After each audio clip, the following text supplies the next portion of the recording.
আসসালামু আলাইকুম। কাল চলে গিয়েছিলাম ঈদ মেহেদি উৎসবে। এটা ছিল আমার শ্বশুর বাসা থেকে খুবই কাছে। এই আয়োজনে সবাই উপস্থিত ছিল, বৃদ্ধ বয়স্ক, ছোট বড় সবাই।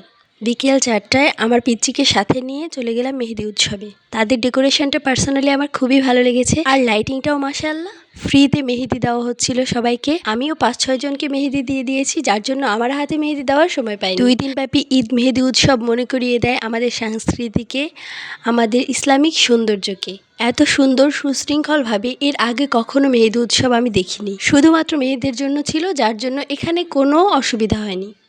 ছোট বড় সকল বয়সী মানুষের সমারোহ ছিল এখানে। নামাজ, খাওয়া দাওয়া সব কিছুর ব্যবস্থা ছিল এখানে। বিকেল 4টা থেকে শুরু করে সন্ধ্যা 7:30টা পর্যন্ত এই অনুষ্ঠান ছিল। সবচেয়ে বেশি স্মরণীয় একটা ঘটনা হচ্ছে, আমার পিচ্চি মেয়েটাও এখানে গিয়ে ইসলামিক গান দিয়েছিল। আরেকটা মজার বিষয় হলো, এখানে যারা আর্টিস্ট ছিল তাদেরকে মেহেদি প্রতি 50 টাকা করে দেওয়া হচ্ছিল।